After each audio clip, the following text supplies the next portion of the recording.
Melihat kondisi mewabahnya virus COVID-19, Gereja Kristen Pasundan mengambil tindakan sesuai dengan arahan Majelis Sinode untuk meniadakan kebaktian umum. GKP Cimahi menyiapkan ibadah streaming secara online melalui YouTube, Facebook.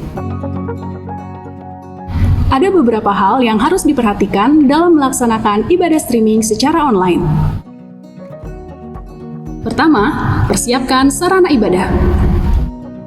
Kedua, persiapkan tempat kebaktian. Sebelum ibadah dimulai, pastikan koneksi internet memadai untuk mengakses situs streaming yang diberikan. Carilah tempat terbaik di rumah untuk beribadah dan siapkan hati untuk fokus beribadah sama seperti saat di gereja. Anda dapat berdiri sesuai dengan arahan yang diberikan. Ketiga, tidak makan dan minum selama mengikuti ibadah live streaming. Keempat, persembahan bisa dilakukan dengan cara memasukkan ke dalam amplop yang akan diberikan ke gereja pada waktu yang ditentukan. Dan yang terakhir, Anda bisa melakukan ibadah streaming bersama keluarga, sahabat, atau secara pribadi.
Shalom.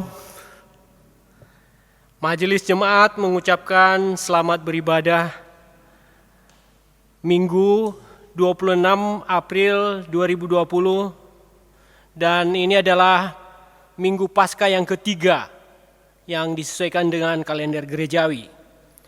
Kepada seluruh warga jemaat dan simpatisan, kiranya Tuhan Yesus Kristus Sang Kepala Gereja senantiasa memberkati, melindungi, dan menjagai kita sekalian. Amin.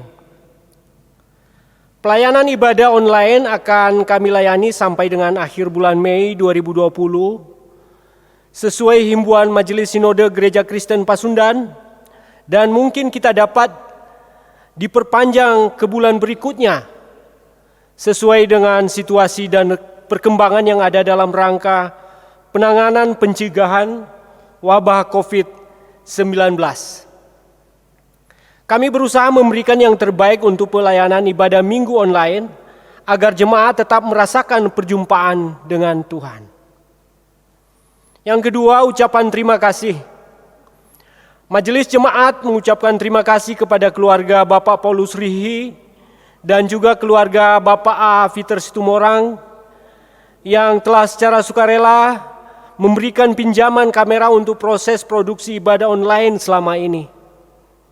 Serta jemaat lainnya yang terlibat dalam proses tim produksi ibadah online GKP Cimahi yang tidak dapat kami sebutkan satu persatu. Hanya Tuhanlah yang dapat membalas kemurahan kebaikan saudara-saudara sekalian.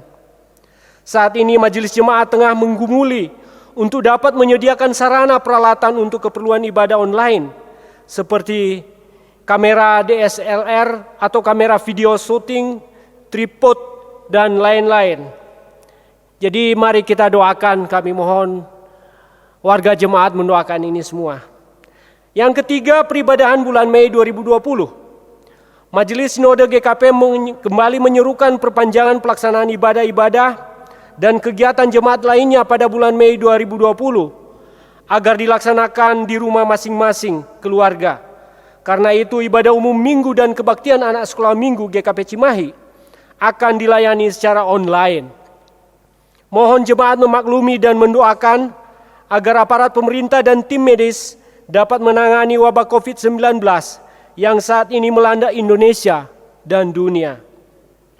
Majelis Jemaat juga menghimbau kepada seluruh warga jemaat agar mentaati peraturan kebijakan pemerintah dalam pencegahan dan penanganan wabah virus corona atau COVID-19, terlebih penerapan PSBB di Kota Cimahi dan Bandung Raya yang mulai diberlakukan tanggal 22 April 2020. Tetap semangat dan senantiasa menjaga kesehatan. Yang keempat, berita ulang tahun. Data jemaat yang berulang tahun pada periode April sampai dengan Mei 2020 telah disediakan oleh bagian TU. Mohon tim produksi menyusunnya untuk tayang dalam setiap minggunya dengan mengambil data per minggu. Demikian pokok-pokok warta jemaat pada minggu ini. Jemaat yang kekasih dalam nama Tuhan kita Yesus Kristus, marilah kita masuk dalam ibadah kita pada saat ini. Saat teduh untuk kita sejenak.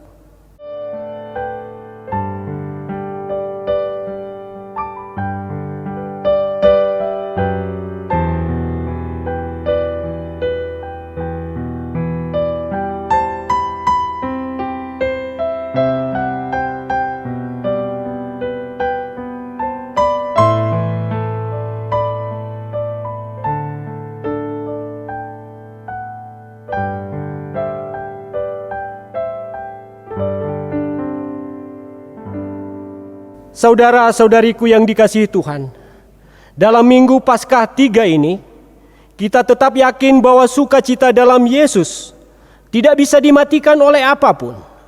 Virus corona yang menjadi wabah pandemi, menular, bahkan mematikan pun tidak akan menghentikan sukacita kita. Karena kemenangan telah kita miliki dalam Yesus Kristus, yang telah mengalahkan maut dan bangkit untuk memberikan hidup dalam keselamatan dari Allah. Mari kita berdiri dan menyanyikan pujian-pujian.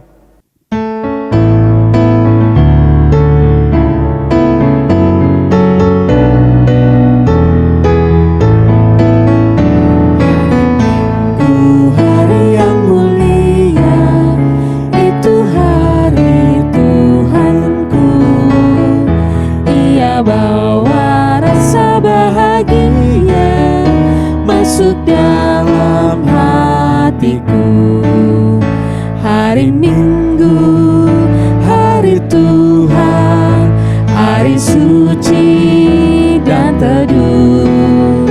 Hari Minggu, hari Tuhan, hari suci dan teduh. Hari Minggu, hari istirahat bagi badan yang letih. Firman Tuhan turun bawa nikmat untuk hati yang sedih. Hari Minggu, hari Tuhan, hari suci dan teduh. Hari Minggu, hari Tuhan, hari suci dan teduh. Saudara-saudariku yang terkasih, marilah kita memulai kebaktian kita saat ini dengan suatu keyakinan bahwa kebaktian ini berlangsung dalam nama Allah Bapa, Anak, dan Roh Kudus. Amin. Kasih karunia dan damai sejahtera Allah menyertai saudara-saudara. Dan beserta saudara. Saudara-saudariku, nas pembimbing dalam kebaktian minggu ini diambil dari Injil Lukas pasal 24 ayat 33 sampai 34. Lalu bangunlah mereka dan terus kembali ke Yerusalem. Di situ mereka mendapati ke-11 murid itu. Mereka sedang berkumpul bersama-sama dengan teman-teman mereka. Kata mereka itu, sesungguhnya Tuhan telah bangkit dan telah menampakkan diri kepada Simon. Jemaat yang dikasihi oleh Tuhan, marilah kita mendengar perintah Allah kepada manusia dalam hukum Allah. Dan hukum Allah yang tertulis dalam Injil Matius pasal 22 ayat 37 sampai ke 40. Jawab Yesus kepadanya, Kasihilah Tuhan Allahmu dengan segenap hatimu dan dengan segenap jiwamu dan dengan segenap akal budimu. Itulah hukum yang terutama dan yang pertama. Dan hukum yang kedua yang sama dengan itu, ialah kasihilah sesamamu manusia seperti dirimu sendiri. Pada kedua hukum inilah tergantung seluruh hukum Taurat dan kitab para nabi. Demikian perintah Allah yang tertulis dalam hukumnya.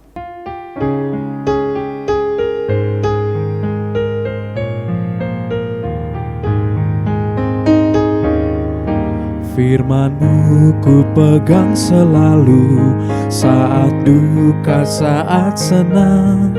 Jalan hidup yang akan datang, tangan Tuhan yang memegang. Pencobaan menghimpit aku dan menjadi keluhanku. Firman-Mu ku pegang selalu, sayap-Mu tempat berteduh. Firman-Mu Tuhan ku pegang selalu, hilanglah keraguanku. Bila hatiku rasa susah, padamu aku berserah. Firman-Mu ku pegang selalu, maka amanlah jiwaku.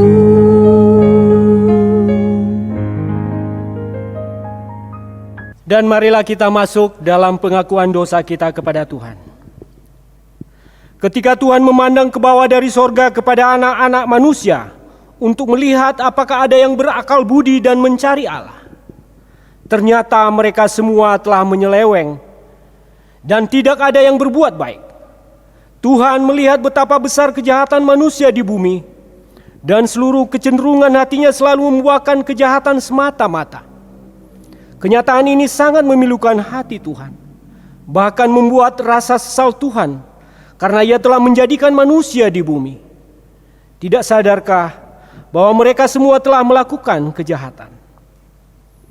Saudara-saudara, sadarlah dan bertobatlah, agar dosa kita dihapuskan. Tuhan akan mendatangkan kelegaan sehingga jiwamu jernih dan langkahmu ringan untuk mendekati Allah, sehingga engkau berpaut dan setia melakukan kehendak-Nya.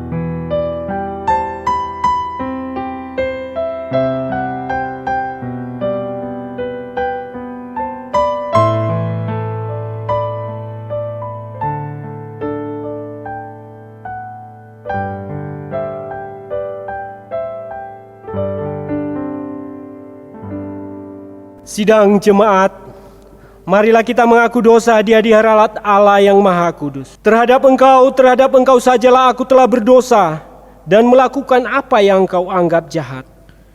Sesungguhnya dalam kesalahan aku diperanakan, dalam dosa aku dikandung ibuku. Aku merasa malu dan bernoda, sebab aku menanggung aib masa mudaku. Dosa-dosaku pada waktu muda dan pelanggaran-pelanggaranku janganlah kau ingat. Tetapi ingatlah kepada aku sesuai dengan kasih setiamu. Bawalah aku kembali supaya aku berbalik, sebab engkaulah Tuhan Allahku. Beritahukanlah jalan-jalanmu kepadaku ya Tuhan, tunjukkanlah itu kepadaku. Bawalah aku berjalan dalam kebenaran-Mu dan ajarlah aku. Sungguh, sesudah aku berbalik, aku menyesal, dan sesudah aku tahu akan diriku, aku menepuk pinggang sebagai tanda berkabung. Di dalam kesesakan kiranya engkau memberi kelegaan kepadaku. Kasihanilah aku dan dengarkanlah doaku. Amin. Amin.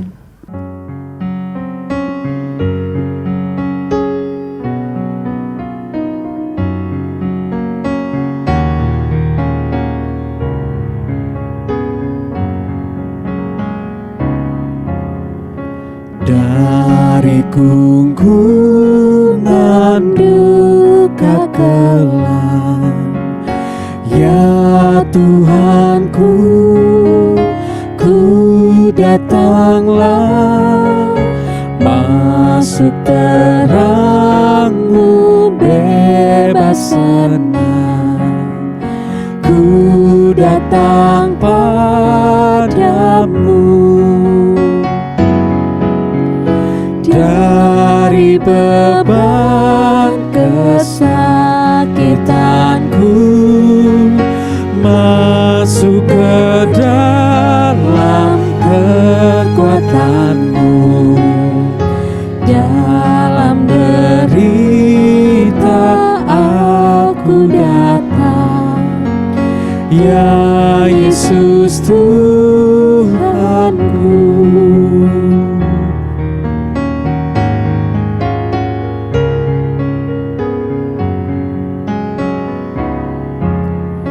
Dari hempasan badai deras, ya Tuhanku, ku datanglah, masuk ke dalam bandar terang.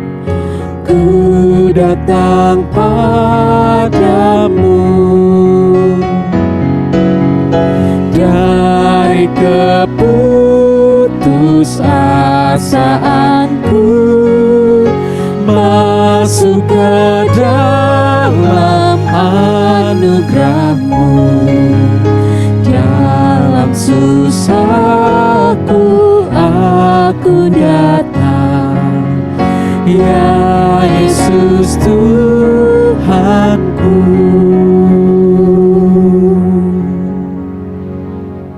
Saudara-saudariku, dengarlah firman Tuhan yang berkenan menjadi berita anugerah pengampunan bagi kita yang terambil dari surat Efesus pasal 2 ayat 8 sampai ayat 10.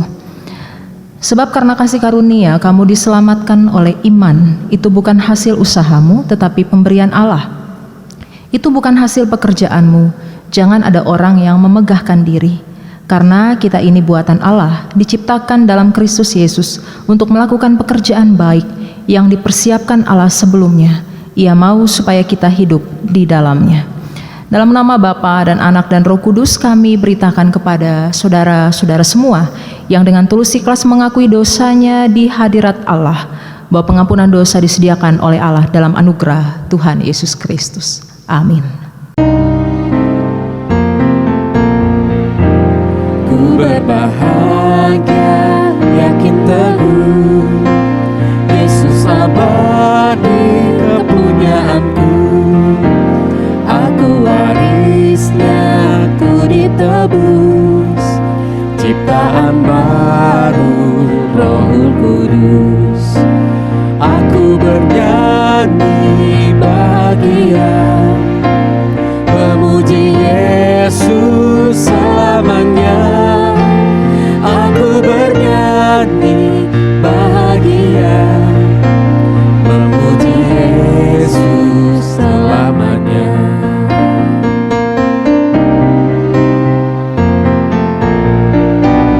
Pasrah sempurna, nikmat penuh, suka sorgawi melimpahiku. Lagu malaikat amat merdu, kasih dan rahmat besertaku. Aku bernyanyi bahagia, memuji Yesus selamanya. Aku bernyanyi bahagia, memuji Yesus selamanya. Saudara-saudariku yang terkasih, mari kita merendahkan hati di hadapan Allah. Kita memohon bimbingan kuasa Roh Kudus sebelum kita membaca, mendengarkan dan merenungkan firman Tuhan. Mari kita berdoa. Kami bersyukur kepada Allah yang hidup, Allah yang terus berkenan memberikan kehidupan kepada kami. Di tengah-tengah berbagai pergumulan kehidupan kami, sebagai keluarga, rumah tangga, sebagai gereja, masyarakat, bangsa, negara, bahkan dunia ini, kami mengakui bahwa kehidupan yang kami jalani ini penuh dengan ketidakpastian, penuh dengan keraguan dan ketidakmengertian. Kami menyadari betapa terbatasnya kami.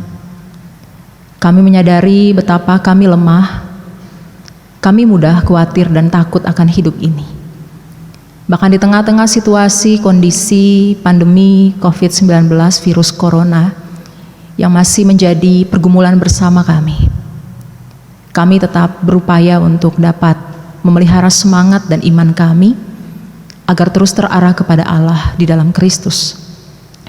Dan salah satu wujud upaya kami memelihara iman kami adalah kami mau mencari kebenaran firman Tuhan. Karena kami selalu percaya bahwa firman-Mu dapat menjadi pelita bagi kaki kami dan terang bagi jalan hidup kami. Tetapi kami menyadari betapa kami lemah dan terbatas untuk mengerti, memahami, apalagi melakukan kebenaran firman-Mu. Untuk itu Tuhan, kami memohon Engkau untuk mencurahkan kuasa Roh-Mu yang kudus kepada kami. Baik hamba-Mu yang akan memberitakan firman Tuhan melalui media sosial ini, juga umat Tuhan yang ada di rumah masing-masing, yang telah bersiap untuk mendengarkan sabda-Mu. Kiranya Roh Tuhan memberikan kami pengertian dan kekuatan, serta penghayatan untuk dapat menerima kebenaran firman-Mu, hidup di dalamnya. Kami menjadi berkat bagi sesama kami karena kebenaran firman Tuhan. Berfirmanlah kepada kami ya Kristus, Sang Firman yang hidup. Kami anak-anak-Mu telah siap sedia untuk mendengarkan firman Tuhan. Amin. Saudara-saudariku yang terkasih, pembacaan Alkitab saat ini di Minggu Paskah yang ketiga terambil dari Injil Lukas pasal 24 ayat 13 sampai ayat 35. Yesus menampakkan diri di jalan ke Emmaus. Pada hari itu juga 2 orang dari murid-murid Yesus pergi ke sebuah kampung bernama Emmaus yang terletak kira-kira 7 mil jauhnya dari Yerusalem. Dan mereka bercakap-cakap tentang segala sesuatu yang telah terjadi. Ketika mereka sedang bercakap-cakap dan bertukar pikiran, datanglah Yesus sendiri mendekati mereka lalu berjalan bersama-sama dengan mereka. Tetapi ada sesuatu yang menghalangi mata mereka sehingga mereka tidak dapat mengenal Dia. Yesus berkata kepada mereka, "Apakah yang kamu percakapkan sementara kamu berjalan?" Maka berhentilah mereka dengan muka muram. Seorang dari mereka, namanya Kleopas, menjawabnya, "Adakah engkau satu-satunya orang asing di Yerusalem yang tidak tahu apa yang terjadi di situ pada hari-hari belakangan ini?" Katanya kepada mereka, "Apakah itu?" Jawab mereka, "Apa yang terjadi dengan Yesus orang Nazaret?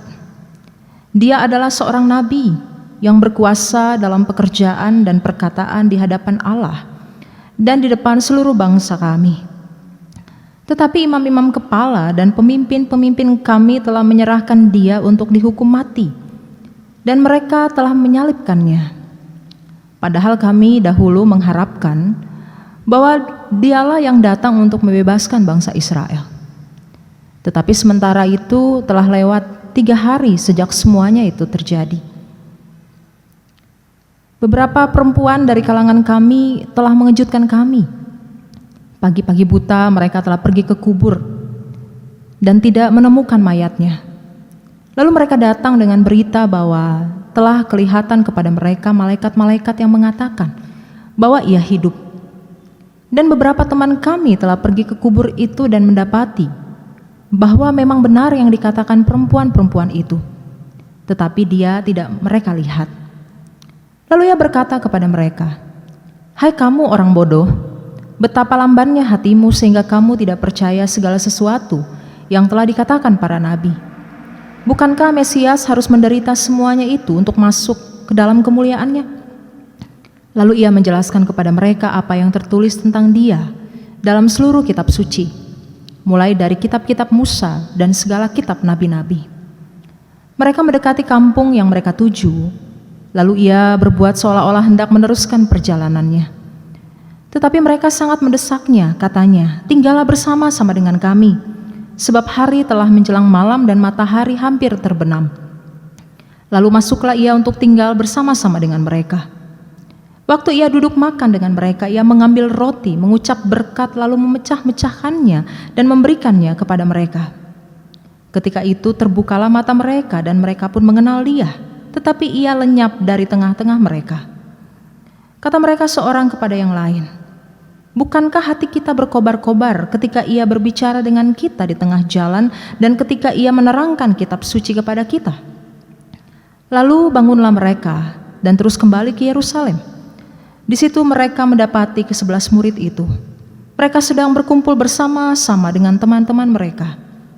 Kata mereka itu, "Sesungguhnya Tuhan telah bangkit dan telah menampakkan diri kepada Simon." Lalu kedua orang itu pun menceritakan apa yang terjadi di tengah jalan dan bagaimana mereka mengenal dia pada waktu ia memecah-mecahkan roti. Demikianlah berita firman Tuhan. Berbahagialah setiap orang yang mendengar firman Tuhan dan memelihara dalam hidup beriman hari lepas hari. Haleluya.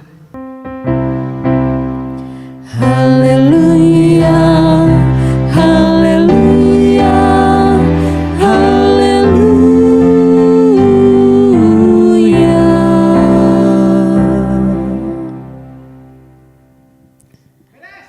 Saudara-saudariku yang terkasih, selamat hari Minggu Paskah yang ketiga. Saya bersyukur dapat menyapa saudara-saudari, Bapak Ibu warga Jemaat GKP Cimahi meskipun melalui media sosial ini. Saya berharap Bapak Ibu saudara-saudari berada dalam keadaan sehat, tetap waspada, tetap semangat dan selalu berpikir positif tentang kehidupan yang Tuhan anugerahkan kepada kita. Saudara-saudariku yang terkasih, saya mau memulai perenungan pada hari Minggu ini dengan mengajak saudara-saudari untuk kembali mengingat apa yang terjadi dengan dua orang tokoh di dalam Alkitab yang tentu kita semua sudah mengenal mereka dengan sangat baik. Dua tokoh ini saya berharap dapat menginspirasi saudara-saudari dan menjadi semangat dalam pembukaan perenungan di hari Minggu ini. Memang ada banyak sekali tokoh-tokoh inspiratif di dalam Alkitab, namun saya sengaja memilih dua orang tokoh ini untuk mengajak kita memahami tentang makna perjumpaan yang mengubahkan. Tokoh yang pertama yang saya pilih adalah Sakeus. Kita tahu bersama bahwa Sakeus adalah seorang pemungut cukai atau penagih pajak yang dipandang menjijikan oleh orang Israel karena ia dicap sebagai orang yang memihak kepada pemerintah Romawi, memihak kepada penjajah. Dan ia juga dicap sebagai orang yang senang memperkaya diri sendiri karena ia suka menagih pajak dengan tarif yang tidak sesuai. Namun menariknya saudara-saudari, Sakeus yang seperti itu pernah mempunyai pengalaman berjumpa secara langsung dengan Yesus. Dan perjumpaannya dengan Yesus membuat dia mengalami perubahan.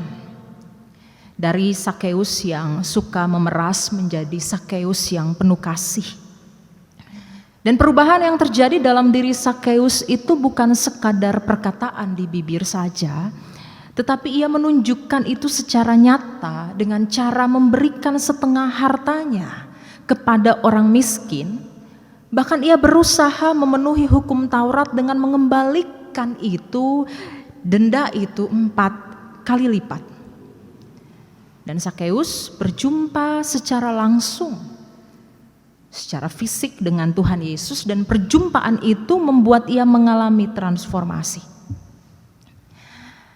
Itu tokoh yang pertama, Sakeus. Tokoh yang kedua adalah Paulus. Siapa yang tidak kenal Paulus? Semua orang Kristen pasti mengenal Paulus. Paulus adalah seorang Yahudi yang taat, saudara-saudari. Tapi dia memang tidak pernah punya pengalaman berjumpa secara langsung, secara fisik dengan Yesus. Namun sekalipun Paulus tidak punya pengalaman berjumpa secara langsung dengan Yesus, ia merasakan kehadiran Tuhan Yesus di dalam dirinya. Paulus memang sering mendengar cerita tentang Tuhan Yesus dan aksi-aksi yang dilakukan oleh Yesus. Bahkan ia pernah begitu membenci Yesus dan murid-muridnya. Namun ketika ia berjumpa dengan Yesus, walaupun berjumpa hanya lewat suara, kita ingat bagaimana Tuhan bertanya kepada Paulus, Saulus namanya yang dulu itu, mengapa engkau menganiaya aku? Perjumpaan dengan suara yang dahsyat itu dapat membuat Paulus bertobat dan menjadi pekabar Injil, bahkan ia mendunia. Saudara-saudari, dari dua tokoh di atas, Sakeus dan juga Paulus, saya mau menguatkan saudara-saudari bahwa ternyata perubahan hidup itu dapat lahir dari perjumpaan, atau dengan kata lain melalui perjumpaan seseorang dapat mengalami perubahan hidup. Dan nilai ini pun tergambar jelas dalam pembacaan Alkitab kita saat ini. Sebuah perjumpaan yang dialami oleh dua orang murid Yesus yang sedang menempuh perjalanan ke sebuah desa bernama Emmaus.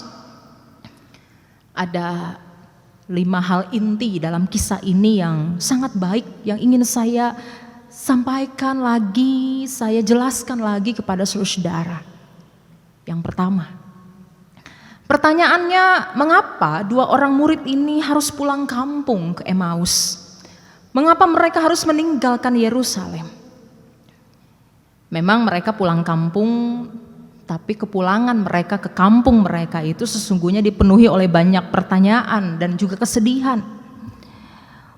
Walaupun mereka telah mendengar bahwa kubur Kristus kosong, tetapi mereka masih tidak percaya bahwa Yesus telah bangkit. Bahkan hati mereka juga masih berat karena iman mereka akan Kristus itu seolah-olah menjadi iman yang sia-sia, karena guru yang begitu dihormati dan begitu dikagumi ternyata mati. Dan matinya pun dengan cara yang sangat mengenaskan.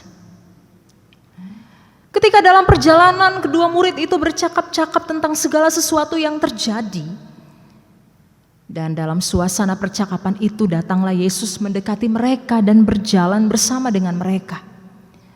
Namun mereka tidak mengenalinya karena ada sesuatu yang seolah-olah menghalangi mata mereka. Itulah mengapa mereka menganggap Yesus sebagai orang asing. Dan dalam situasi dan kondisi tidak mengenal Yesus itu terjadilah percakapan dan dialog antara mereka dengan Yesus. Yesus memulai percakapan dengan mereka dan bertanya apa yang mereka percakapkan.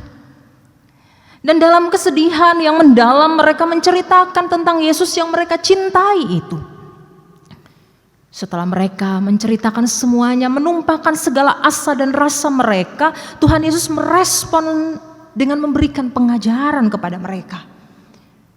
Dan ketika mereka mendengar pengajaran Yesus, hati mereka berkobar-kobar, tetapi mereka masih belum mengenali Yesus. Karena percakapan dengan Yesus membuat hati mereka berkobar-kobar, dan karena hari juga telah menjelang malam saat itu, maka mereka mendesak, meminta Yesus untuk tinggal bersama dengan mereka. Dan dalam suasana kebersamaan persekutuan dengan Yesus ketika mereka duduk makan, maka Yesus mengambil roti, mengucap berkat dan memecah-mecahkannya dan memberikannya kepada mereka. Pada saat itulah dua orang murid itu mengenali Yesus. Namun ketika mereka telah mengenal Yesus, Yesus lenyap dari antara mereka dan mereka pun menyadari bahwa hati mereka telah berkobar-kobar pada saat Yesus mengajar mereka tentang kebenaran. Setelah mendapatkan pengalaman perjumpaan dengan Yesus, maka kedua murid itu bergegas kembali ke Yerusalem. Dan mereka menceritakan perjumpaan mereka dengan Yesus kepada para murid yang lain. Dan pengalaman perjumpaan dengan Yesus menjadi warta sukacita yang menguatkan mereka dan mengubah cara mereka berpikir dan merasa. Bahkan perjumpaan dengan Yesus mengobarkan semangat dalam diri mereka untuk kembali ke Yerusalem dan bersaksi tentang Yesus yang telah bangkit itu. Saudara-saudariku yang terkasih, Dari kisah perjumpaan yang sangat indah ini ada beberapa hal yang perlu kita renungkan, kita refleksikan, yang kiranya dapat menjadi titik-titik bagi kita untuk berpijak dalam menjalani kehidupan ini. Ada 3 hal yang menjadi pesan firman Tuhan bagi saudara-saudari dan saya. Yang pertama, perubahan hidup dapat lahir dari perjumpaan yang penuh keraguan dan ketidakmengertian. Kita seringkali mendengar orang berkata, kalau mau berjumpa dengan Tuhan itu jangan ragu-ragu. Harus mengerti dulu baru dapat berjumpa dengan Tuhan dan lain sebagainya. Tapi kisah hari ini justru menunjukkan sudut pandang yang lain bahwa perjumpaan dengan Yesus dapat dimulai dari keraguan-raguan dan ketidakmengertian. Kedua murid ini berjalan dengan keraguan, mereka berjalan dengan ketidakmengertian. Situasi kondisi yang dialami 2 orang murid ini juga merupakan perjalanan hidup dan iman kita.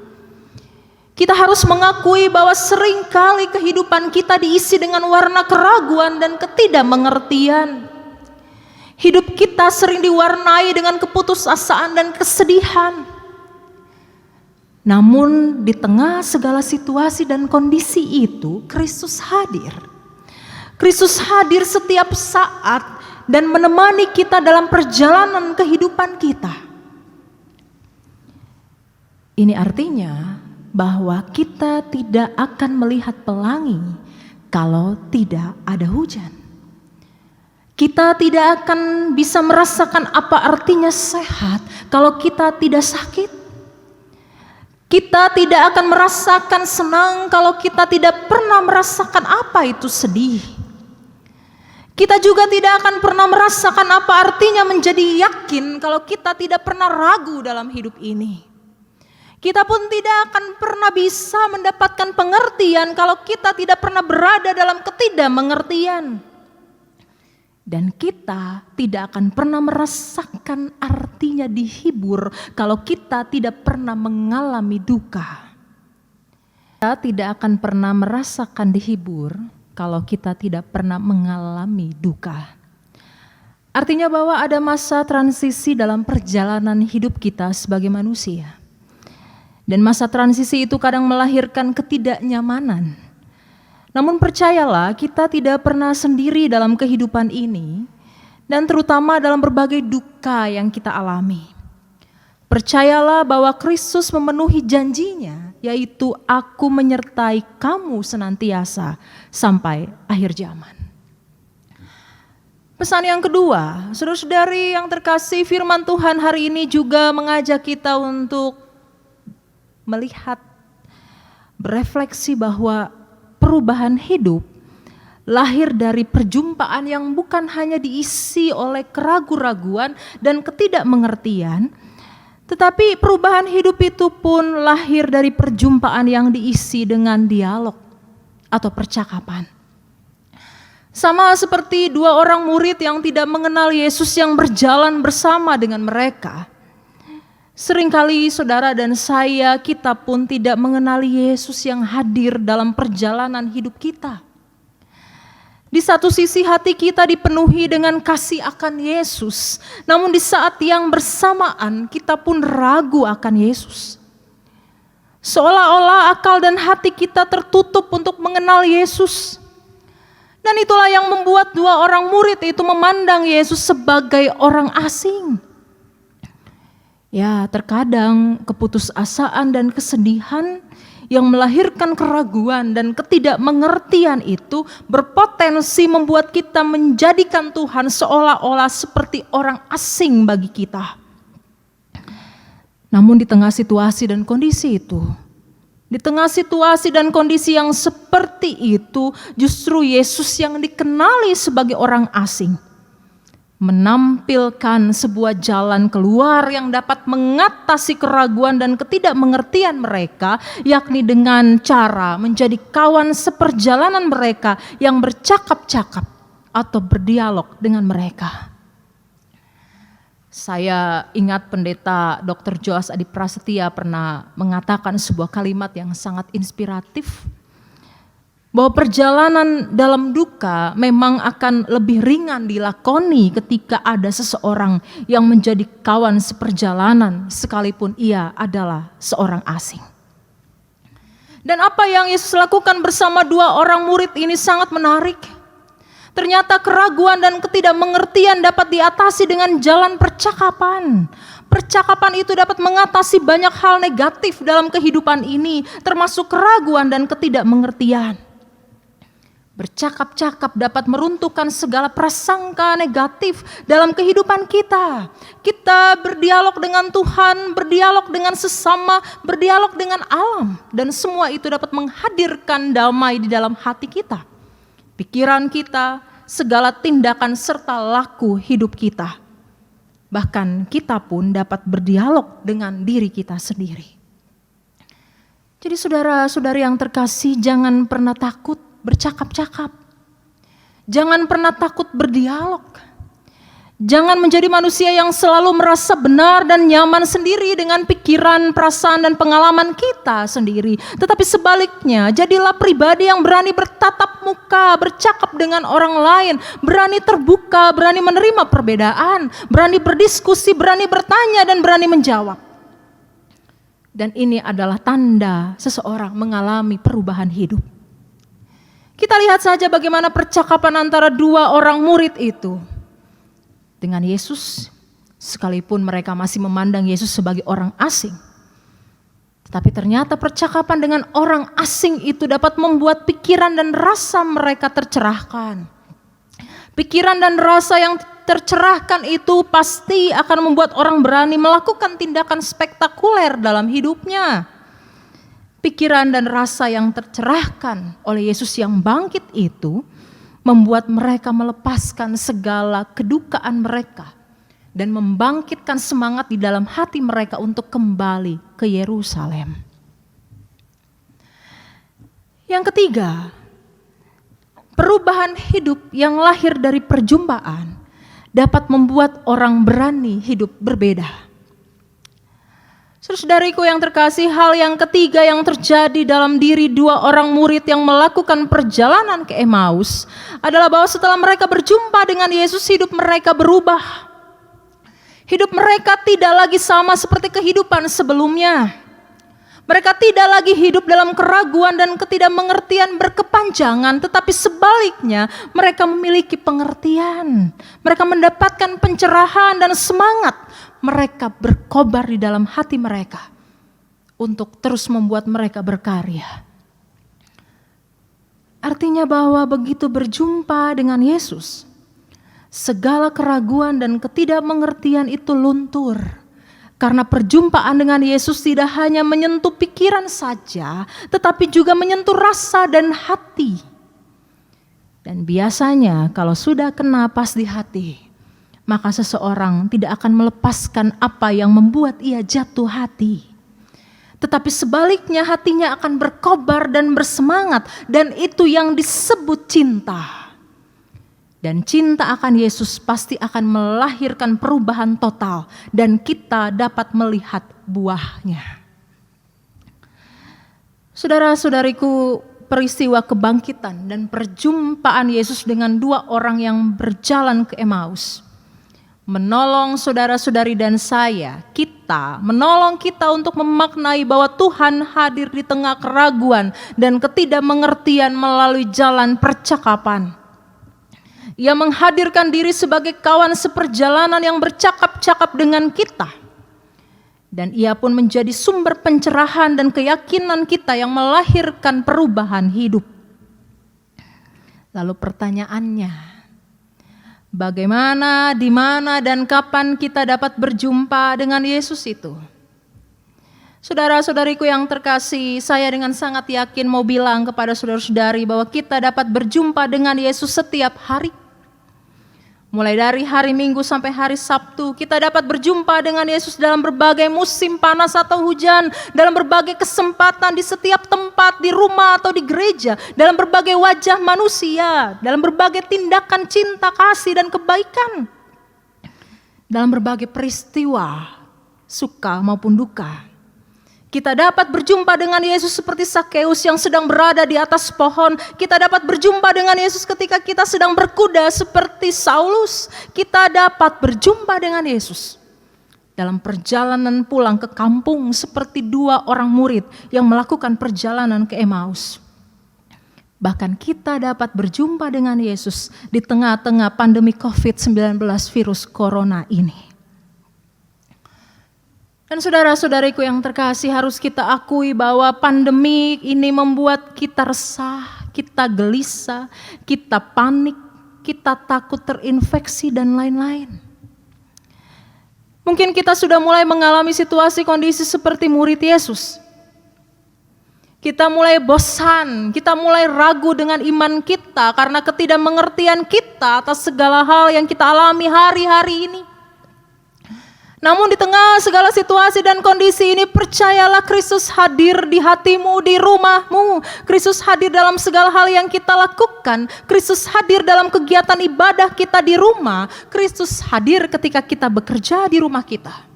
Kristus hadir dalam segala upaya kita bertahan hidup saat ini. Dan Kristus hadir menyapa kita. Aku menyertai kamu. Lalu bagaimana cara Kristus hadir?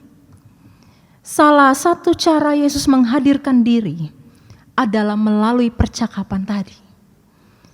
Yesus menghadirkan diri ketika kita melakukan percakapan dengan Dia dan sesama kita, dengan anggota keluarga kita di rumah kita masing-masing. Pandemi COVID-19 mengajak kita menyadari betapa terbatasnya kita di hadapan Tuhan dan alam semesta ini. Namun dalam segala keterbatasan itu manusia punya kesempatan untuk membangun percakapan dengan Tuhannya, bertanya dan berefleksi tentang apa yang terjadi. Kita bercakap dengan Tuhan tentang apa yang sedang kita alami secara pribadi. Sebagai jemaat dan gereja, sebagai masyarakat, bahkan di tengah-tengah realitas dunia ini. Dan proses berdialog itu akan dirahmati oleh Allah agar mencerahkan kita, membuat kita memandang persoalan saat ini dengan sudut pandang yang baru, sudut pandang yang tercerahkan. Kita tidak pasrah terhadap nasib, kita tidak tinggal diam, tetapi sebaliknya kita kembali bersemangat untuk menyampaikan kabar kasih kepada semua orang. Dan di tengah-tengah pandemi ini, perubahan hidup seperti apa yang harus saudara-saudari dan saya jalani dan lakukan? Ada 8 hal yang ingin saya bagikan. Pertama, kita belajar berubah untuk menyadari bahwa kita terbatas dan kita butuh teman seperjalanan, yakni Tuhan dan sesama, untuk saling bercakap-cakap dan berdialog. Tinggal di rumah bukan sekadar tinggal, tetapi membangun dialog dengan anggota keluargamu. Kedua, situasi kondisi ini membuat kita untuk memikirkan ulang dan matang-matang tentang berbagai rencana dan rancangan kehidupan kita yang mungkin berubah karena situasi dan kondisi ini. Belajarlah juga menyadari betapa persekutuan dan gereja Tuhan itu sungguh berarti dan sangat kita rindukan. Kita diajak untuk bersikap tenang, tidak bertindak lebay, membeli masker berlebihan, segala sesuatu berlebihan, apalagi menjualnya secara mahal kepada orang lain. Kesusahan harus membuat orang saling tolong-menolong, bukan malah membuat orang menjadi manusia yang serakah.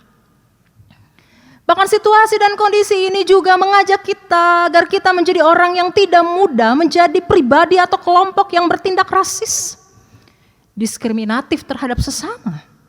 Seperti stigma yang dilemparkan kepada orang-orang etnis Tionghoa, orang-orang Chinese, yang dianggap sebagai sumber persoalan utama pandemi ini. Ketika pandemi ini menjadi persoalan hidup kita, banyak sekali guyonan yang mulai memandang rendah mereka. Padahal kesusahan seharusnya membuat orang saling menguatkan, bukan malah membuat orang bertindak rasis dan diskriminatif terhadap sesama manusia. Situasi kondisi ini juga mengajak kita untuk berubah, menjaga kebersihan diri kita, tubuh kita, keluarga kita masing-masing. Yang tadinya kita malas bersih-bersih, malas mandi, malas melakukan banyak hal, kita diajak untuk berubah. Kita berubah dari kebiasaan hidup yang konsumtif dan hedonis dan menjadi orang yang hidup dengan kebiasaan hidup yang sederhana. Kita hidup dalam rasa syukur, penuh kewaspadaan dan pikiran yang positif karena kita telah mengalami perubahan hidup sejak kita berjumpa dengan Yesus. Saya mengakhiri perenungan saat ini dengan kembali menyampaikan kalimat di awal yang tadi saya sampaikan kepada saudara. Bahwa perubahan hidup dapat lahir dari perjumpaan, atau dengan kata lain, melalui perjumpaan, seseorang dapat mengalami perubahan hidup. Amin.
Menangis di bawah kakimu.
besar di kehidupanku sejak Yesus di hatiku.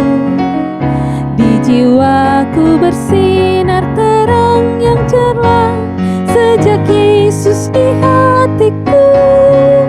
Sejak Yesus di hatiku, sejak Yesus di hatiku, jiwaku bergemar bagai ombak besar. Sejak Yesus di hatiku.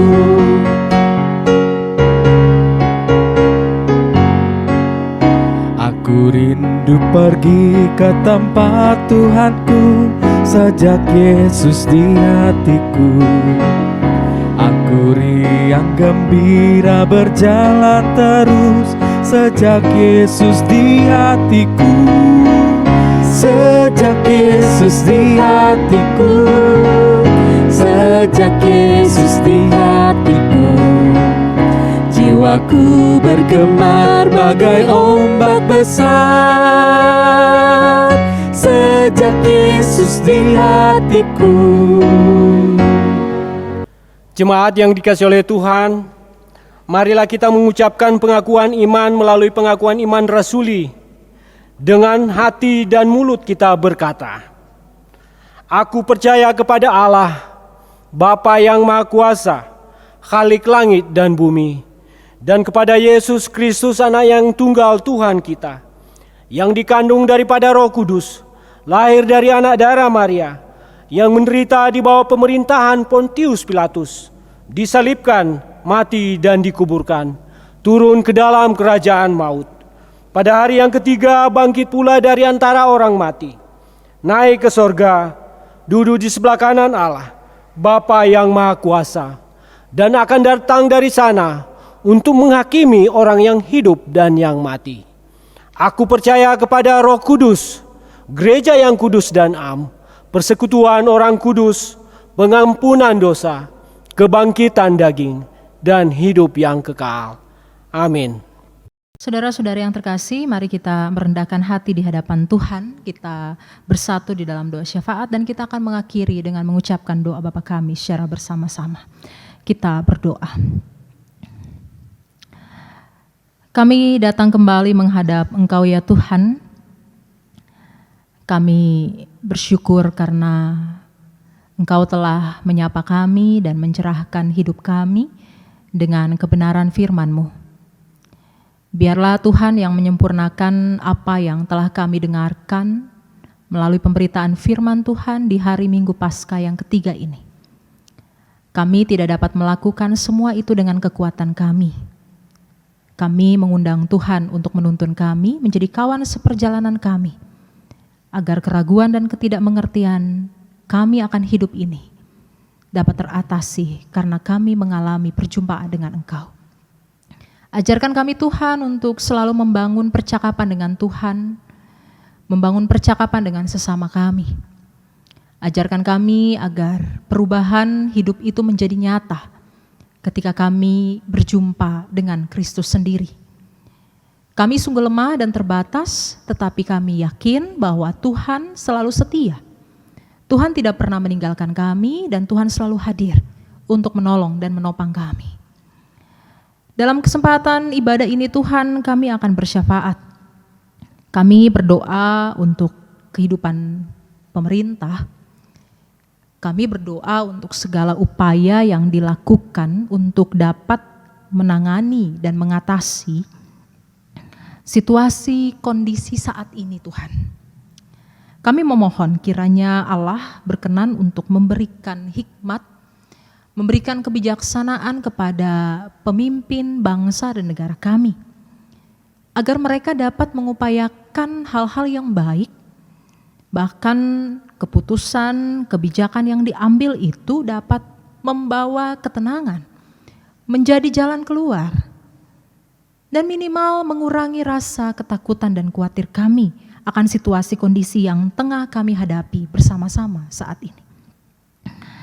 Kami juga datang kepada Tuhan dalam kerendahan hati kami berdoa kiranya Allah berkenan untuk memberkati para dokter, perawat, para medis, Tuhan menolong mereka dengan hikmat-Mu, agar segala upaya, usaha yang mereka lakukan itu membuahkan kebaikan bersama. Kami yakin Tuhan pun akan memelihara hidup mereka, keluarga mereka, dengan kasih sayang dan kesetiaan dari Tuhan.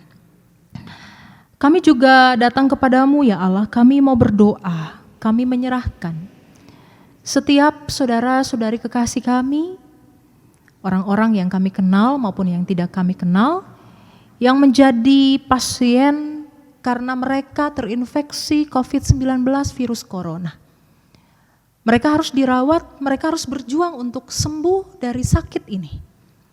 Kami memohon kasih dan cinta Tuhan itu boleh menguatkan mereka, membakar semangat mereka, agar mereka berjuang untuk sembuh. Kami berdoa bagi setiap mereka yang mengisolasi diri mereka secara mandiri. Kami berdoa untuk orang-orang yang merasakan kehilangan sanak saudara mereka, anggota keluarga mereka karena wabah ini. Tuhan, Engkau menjadi kawan seperjalanan mereka. Engkau yang menghibur mereka di tengah-tengah duka cita yang mereka alami. Kami memohon kasih Tuhan selalu ada untuk dapat memberikan kami sukacita di tengah-tengah duka cita yang kami alami sebagai pribadi, bahkan dalam komunitas, hidup bermasyarakat, berbangsa dan bernegara. Kami juga datang kepada Tuhan dalam kerendahan hati saat ini ya Allah. Kami mau berdoa untuk jemaat-Mu di GKP Cimahi.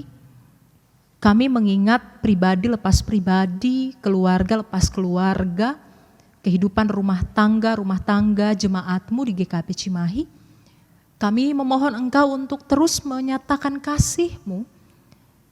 Engkau selalu setia, Engkau mencukupkan segala kebutuhan hidup mereka di tengah-tengah situasi yang sulit ini. Kami memohon agar Tuhan memberkati kehidupan suami dan istri, orang tua dan anak, mertua dan menantu. Kami juga memohon Engkau untuk memberkati anak-anak sekolah minggu sampai orang tua kami yang sudah lanjut usia. Kami memohon Engkau juga untuk dapat menguatkan saudara-saudari kami warga jemaat GKP Cimahi yang mungkin saat ini mereka ragu dan tidak mengerti akan kehidupan karena sakit dan penyakit yang mereka alami. Yang membuat mereka harus merasakan kelemahan fisik tubuh bahkan iman mereka. Biarlah Tuhan pergi ke sana menjadi kawan seperjalanan mereka. Dan Tuhan yang akan mengatasi segala keraguan-raguan dan kekhawatiran mereka akan hidup ini. Segala upaya dan usaha medis yang dilakukan, perhatian dari keluarga, pelayanan yang diberikan, kiranya dirahmati oleh Allah, agar semua itu mendatangkan kebaikan bagi saudara-saudari kami, warga jemaat GKP Cimahi, yang terus berjuang untuk bertahan hidup di tengah-tengah situasi kondisi yang tidak menyenangkan. Kami juga datang kepadamu, kami mengingat setiap anggota jemaat, keluarga, lepas keluarga, yang berjuang dalam berbagai konflik dan persoalan hidup. Mereka yang mencari pekerjaan, mereka yang juga harus mengalami PHK karena situasi dan kondisi ini. Kami berdoa bagi mereka yang berpikir untuk dapat mengatasi persoalan ekonomi mereka di tengah-tengah situasi kondisi yang sulit ini. Kami memohon Tuhan untuk memberikan kepada mereka pengharapan, karena di dalam Tuhan selalu ada banyak jalan keluar. Dan kami yakin Allah selalu memberikan rahmat-Mu bagi setiap orang yang berserah dan berharap kepada Tuhan. Kami juga datang kepadamu, kami mau berdoa bagi warga jemaat, saudara-saudari kekasih kami, anak-anak sampai orang tua yang mungkin pada minggu ini mereka berulang tahun pernikahan, mereka berulang tahun kelahiran. Tuhan kiranya berkenan untuk memberkati mereka, agar dalam perjalanan pesiarahan hidup mereka di usia yang baru, mereka semakin hidup rendah hati, mereka mencari kehendak Allah, mereka menjadikan Tuhan teman dalam hidup mereka. Sehingga kehidupan mereka tidak lagi sama seperti hari-hari yang telah lalu. Hidup mereka mengalami perubahan karena rahmat dan sukacita itu telah mereka rasakan. Diberkatilah hidup pribadi mereka, keluarga mereka, rumah tangga mereka, pekerjaan dan pelayanan mereka. Di usia yang baru mereka semakin menjadi berkat bagi banyak orang. Kami juga berdoa bagi setiap orang yang telah berjeri lelah untuk melaksanakan dan juga menopang secara teknis pelaksanaan kebaktian online di GKP Cimahi. Kiranya Allah berkenan untuk memberkati mereka dengan segala upaya dan usaha mereka, agar apa yang mereka lakukan ini dapat menjadi persembahan yang hidup, mewartakan kasih, kebaikan, rahmat Allah, dan kebenaran bagi banyak orang. Kami percaya apa yang kami lakukan dengan hati akan sampai ke hati ketika Tuhan ada di dalamnya. Inilah kami ya Bapa, kami berdoa di dalam nama Tuhan Yesus Kristus yang telah mengajarkan kami untuk mengucapkan doa Bapa kami secara bersama-sama. Bapa kami yang ada di surga, dikuduskanlah namamu, datanglah kerajaanmu, jadilah kehendakmu di bumi seperti di surga. Berikanlah kami pada hari ini makanan kami yang secukupnya, dan ampunilah kami akan kesalahan kami, seperti kami juga mengampuni orang yang bersalah kepada kami.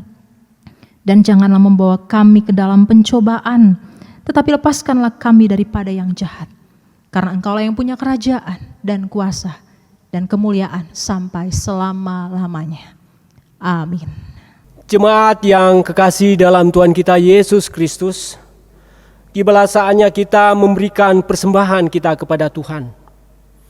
Dan kita juga mengingatkan bahwa persembahan yang kita kumpulkan melalui rumah tangga masing-masing yang dimasukkan di dalam amplop diserahkan di gereja pada setiap hari Kamis dan hari Minggu pada jam 10 pagi sampai dengan jam 2 siang. Dan kebangkitan Kristus memungkinkan kita memiliki hidup yang berarti. Itulah hidup yang mengasihi Allah dan sesama.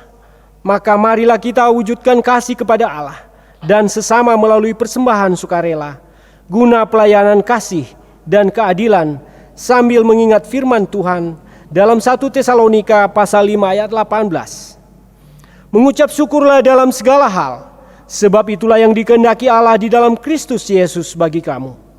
Tuhan memberkati saudara dan persembahan saudara.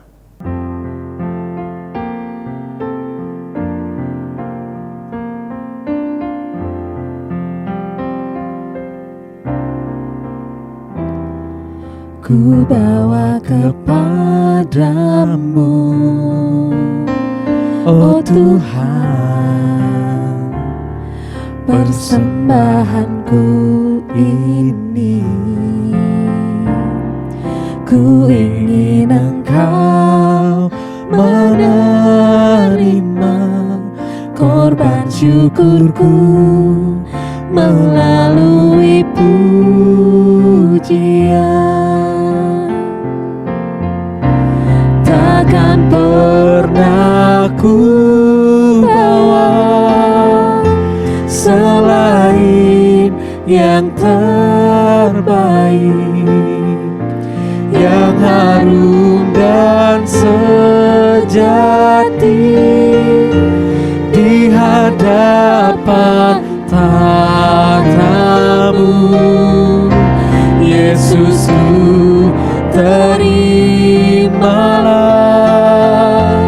korban syukurku ini yang mengalir di hatiku sebagai persembahanku.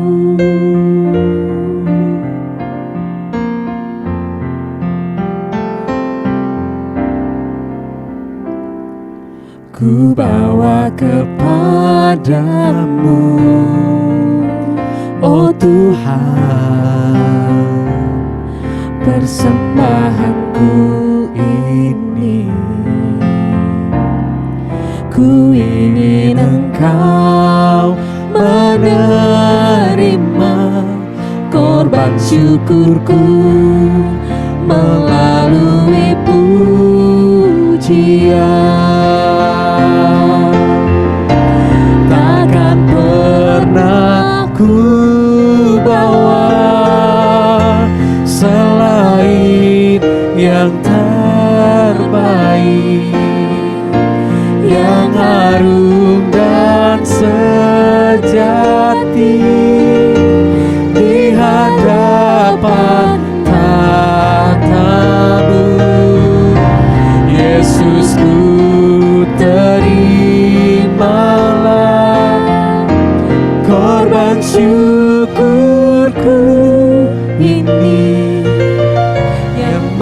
mengalir di hatiku sebagai persembahanku. Takkan pernah ku bawa selain yang terbaik, yang harum dan sejati di hadapan tatamu. Yesusku, terimalah korban syukurku ini yang mengalir di hatiku sebagai persembahanku.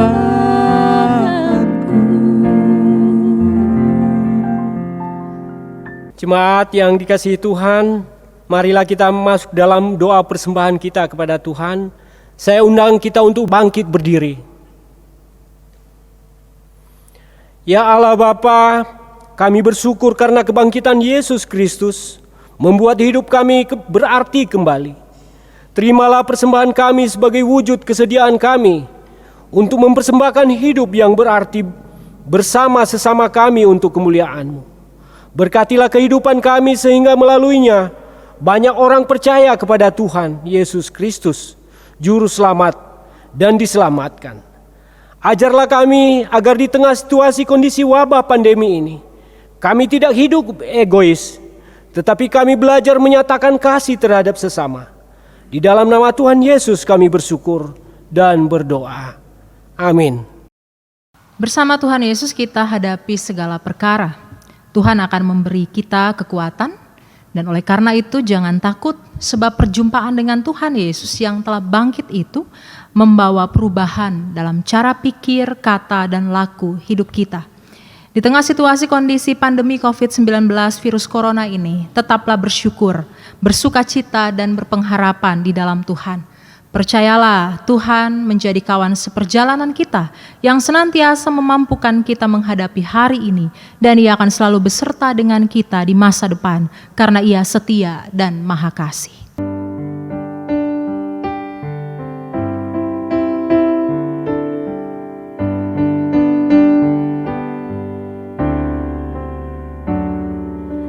Kasih yang terindah, hati yang mulia, hanya ku temukan di dalam-Mu, Yesusku. Pujian dari hatiku selalu di setiap waktuku, tiada pernah berubah kasih-Mu. Karya terbesar dalam hidupku, pengorbanan-Mu yang selamatkanku. Engkaulah harta yang tak ternilai, yang ku miliki dan ku hargai. Yesus, Engkau ku kagumi.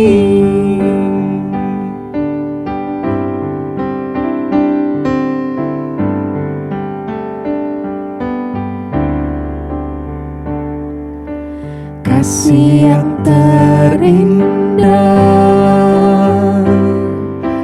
hati yang mulia, hanya ku temukan di dalam-Mu, Yesusku.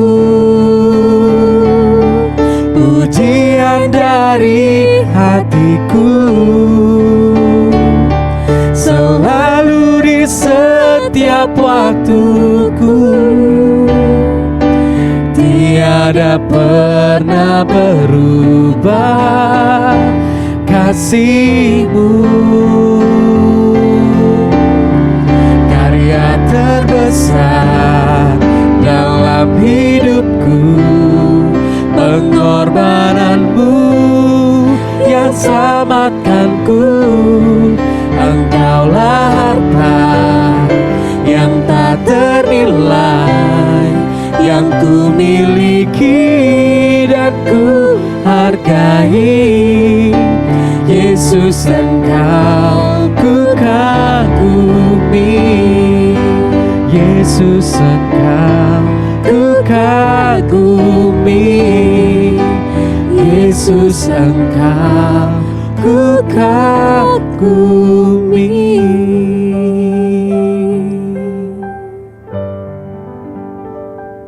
Saudara-saudariku, di Minggu Paskah yang ketiga ini tetap arahkanlah hati dan pikiran saudara kepada Tuhan, serta terimalah anugerah berkat-Nya. Kasih Allah Bapa yang tercurah dalam keselamatan oleh Yesus Kristus, dan persekutuan hidup damai sejahtera yang dibangun oleh kuasa Roh Kudus, kiranya melimpahi saudara sekalian, sekarang dan selama-lamanya. Haleluya. Amin. Haleluya, haleluya,